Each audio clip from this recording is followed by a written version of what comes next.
Here at Corporate Staffing Services, for every 10 requests we get from clients who are seeking for our recruitment services, 4 of those requests relate to the sales profession. So that's to say 40% of all requests we get for recruitment are for sales. So a company can come, they are looking to hire a sales executive, they could be looking to hire an account manager, they could be looking to hire a business development manager, or even head of sales. And this is for one reason. The sales department is the most important department in any profit-making institution, because without you being able to attract clients, without you having to have repeat business, then the company will not be able to exist. And the link between you getting business and the company is the sales department. But in my interaction with many managers and many entrepreneurs, a lot of them are not happy with what is happening in their sales department because of one main reason. When I interact with these managers and entrepreneurs, they tell me, Paminas, I'm having a very high sales turnover. And so in today's video, I'll share with you 5 top reasons why you are having a high sales turnover in your department, and even what you can do about it. The number one reason is you need to know that many employees who are in sales, they don't want to be in sales in the first place. What do I mean? Now, when you look at many of the sales professionals, they did not study. They did not go to school to be sales professionals. This is what happens. Majority of the young people, when they graduate, the jobs which are readily available are in sales. So they become sales executive, they become sales personnel as they mark time, as they wait for the ideal job. However, they find that it's been 2 years or 3 years and yet they haven't gotten this ideal job. However, what is happening? They keep on applying for these other jobs, and one leg, they're in your company, one leg is in and one leg is outside. So if you know that most people don't want to be in sales, then what can you do? This is where training comes in, especially if you're dealing with a younger workforce. If you know that their heart is not in sales, then what can you do so that you bring them together, so that you'll be able to bridge that gap? What I would recommend, and this is how we help clients, is take the salespeople through a sales training so that they can be able to understand how do you sell. Don't just rely on the fact that they want a job. You need to empower them. When you empower them, they get to appreciate the sales profession, and I've seen wonders. I've seen them doing a much better job, as opposed to you taking someone on board, and because they are desperate for a job and you tell them to be a salesperson without equipping them with the right skills. So train, especially the ones at the entry level stage. The other reason why a lot of companies, and especially more so the SMEs, have a high sales turnover, it's on the issue of transferable skills. And I would really want you to pay attention here. What do I mean by transferable skills? I have an example for you. A client came to us and they ran a real estate firm. And so when they came, at the first instance, they told me, Paminas, I want you to hire people from Cork. I want you to hire people from these big companies, because I know Cork, they're able to operate under pressure, they're able to sell many cases, and I also want someone who can come and sell my properties that way. And when I listened to what the client was looking for, I was very keen. But at the end of the day, I was able to advise them to take a different route. Why? Simply because a salesperson has succeeded in a different industry or in another industry does not mean that they can also succeed in your industry. And a good example is that one. This client was looking for someone to sell a house, but yet their focus when it came to the sales staff, they were interested in someone who'd been selling FMCG, fast-moving consumer goods. A house is not a fast-moving consumer good. So what I advised this client was, go for someone who sold houses before. Because I knew the client was not patient. They were looking for results. They were not going to wait for 6 months for a salesperson to perform. So for the client to get fast results, my advice was, let's look at your industry. Who has succeeded in your industry?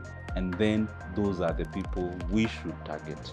And I'm happy that the client agreed to my advice, and we were able to get for them very competent people who had sold comparable services. So my advice to you is if you're looking for someone, who to sell products, high-end products, then ask yourself, the person who I'm hiring, have they sold products? And if they've not sold products, am I willing to train them? And do I have the patience to wait until they've been able to master the job so that they can be able to deliver? Unfortunately, for many SMEs, for many medium-sized firms, we don't have that patience. So I would highly recommend that you target the employees, the sales staff who have skills that you can be able to utilize from the start. The other reason why many salespeople quit is because of the issue of salary.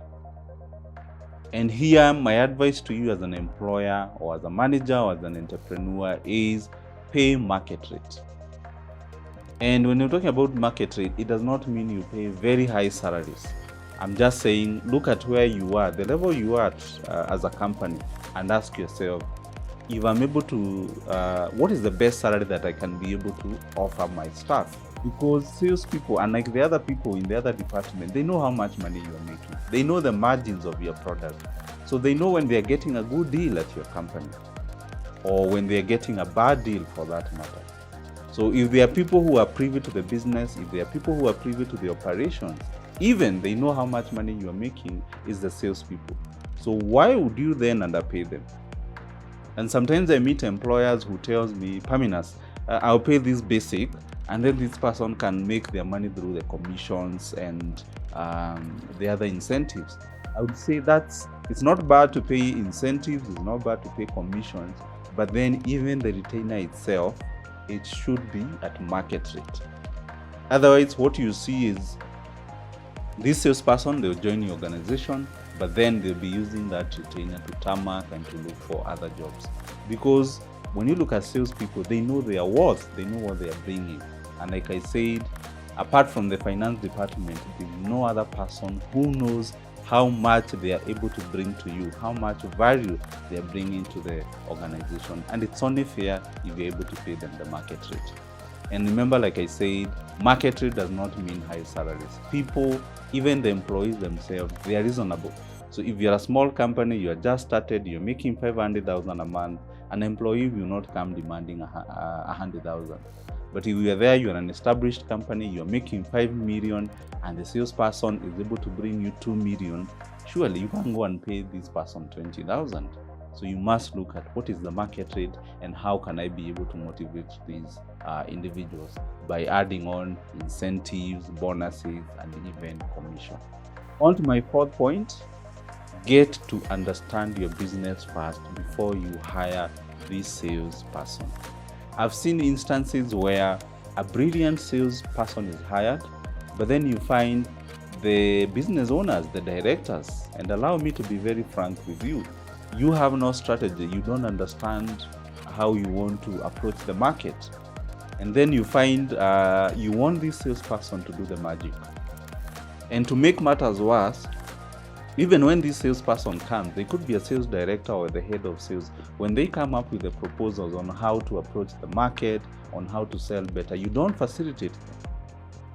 So the starting point then is you need to sit and get to, as a business owner, understand your business. What strategy do you have? Who are you targeting? Who is your ideal customer? Get to understand who is your target customer. And it's only after you've come up with a strategy. It doesn't have to be complicated, it doesn't have to be written.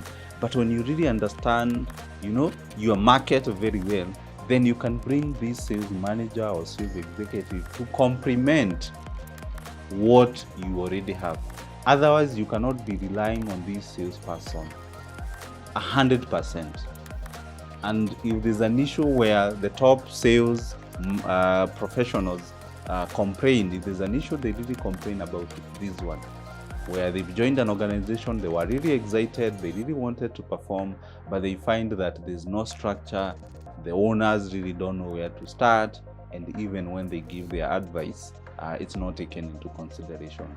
So I would say, as business owners, we really need to sit and reflect and be able to understand our business such that now you can be on an equal footing with these sales professionals. That way, you'll be able to retain this person, because whatever ideas they come on board with, you'll have a very objective discussion, and you'll not just be telling them, hey, why are you suggesting this? Do you just want to use money? And you know we don't have money and such kind of thing. And lastly is the whole issue of recruitment. Take time to hire the sales professional.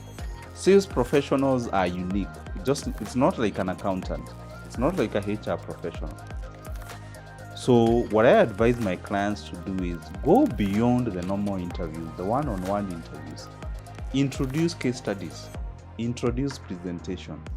If this person was saying they were earning commissions before, ask them for evidence. It could be the salary slip, the salary pay slip that shows that this was their basic, and then they were able to earn even more through commissions.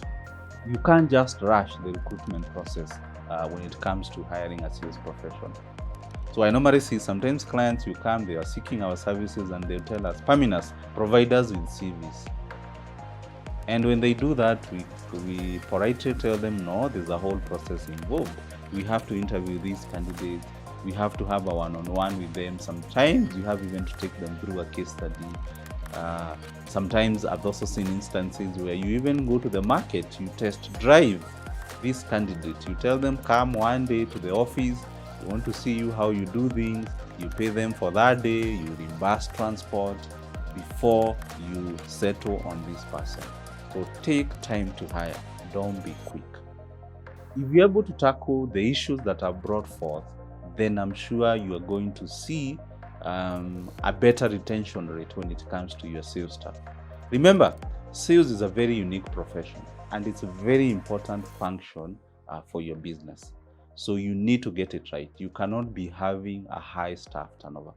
So if you're looking for help, if you'd like assistance on hiring, on how to hire your next sales staff, then this is an area we can be able to assist you with, and there's a link below with more information. Thank you for watching.